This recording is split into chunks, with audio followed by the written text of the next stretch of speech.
স্বাগতম আজকের বাংলা নিউজে। শুরুতে দেখবেন সংবাদ শিরোনাম, এরপরে দেখবেন সম্পূর্ণরূপে বিস্তারিত।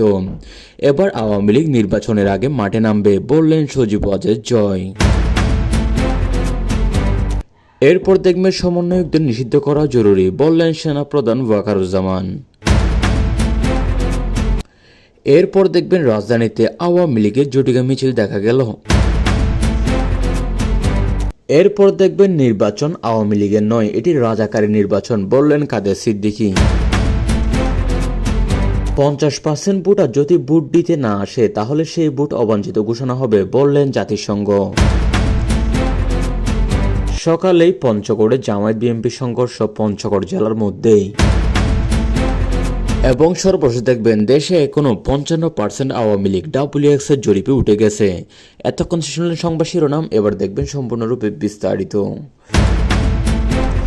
নির্বাচন আওয়ামী লীগের নয়, এটি রাজাকারের নির্বাচন, বললেন কাদের সিদ্দিকী। বঙ্গবীর কাদের সিদ্দিকী কৃষক শ্রমিক জনতা লীগের সভাপতি এবং মুক্তিযুদ্ধের বীর মুক্তিযোদ্ধা কাদের সিদ্দিকী খুব স্পষ্ট করে বলেছেন যে বর্তমান পরিস্থিতি এই নির্বাচনটা আওয়ামী লীগের পক্ষে বা আওয়ামী লীগের নির্বাচন নয়, বরং এটি রাজাকারদের নির্বাচন।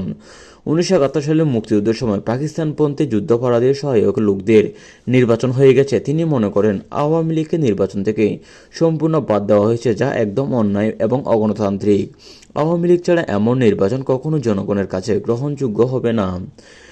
কাদের সিদ্দিকী আগে অনেকবার বলেছেন যে আওয়ামী লীগ বাদ দিয়ে নির্বাচন করা মানে গণতন্ত্রের মৃত্যু। তিনি এটাকে রাজাকারপন্থী সুবিধা দেওয়ার মতো দেখছেন, কারণ আওয়ামী লীগ মুক্তিযুদ্ধ চেতনার প্রতীক। এই মন্তব্য করে তিনি বর্তমান অন্তর্বর্তীকালীন সরকার ও নির্বাচন প্রক্রিয়ার ব্যাপক সমালোচনা করেছেন। অনেকে কাদের সিদ্দিকীর পক্ষে বলছেন, আবার অনেকে কাদের সিদ্দিকীর বিপক্ষে গিয়েও বলছেন। অন্যদিকে 50% ভোটার যদি ভোট দিতে না আসে তাহলে সেই ভোট অবাঞ্ছিত ঘোষণা হবে, বললেন জাতিসংঘ। জাতিসংঘের পক্ষ থেকে সরাসরি কোনো ঘোষণা নেই, ঠিক 50% ভোট না পড়লে নির্বাচন অবৈধ ও অবাঞ্ছিত ঘোষণা হবে। কিন্তু জাতিসংঘ বারবার বলছে যে বাংলাদেশ নির্বাচনকে অন্তর্বর্তীমূলক, সব দল ও সব ধরনের মানুষ অংশ নিতে পারবে, স্বচ্ছ এবং বিশ্বাসযোগ্য হতে হবে।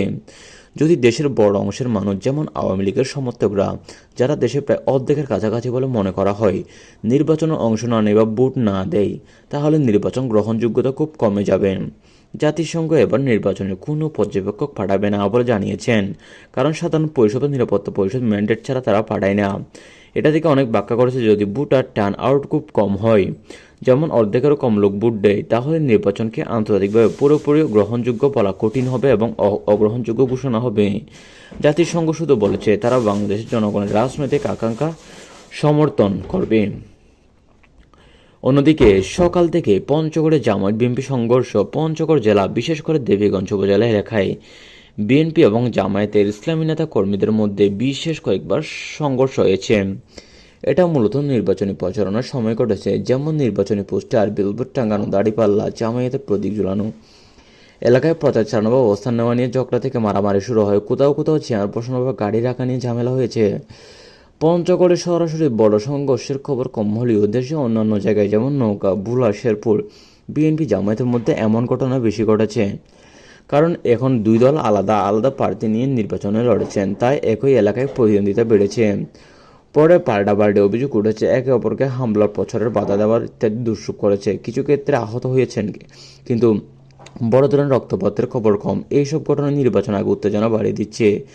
এইসব সতর্ক থাকতে হচ্ছে যাতে পরিস্থিতি আরও খারাপ না হয়। এই ছিল আজকের নিউজ। আজকের নিউজটি ভালো লাগলে চ্যানেলটি সাবস্ক্রাইব করে দিবেন। ধন্যবাদ।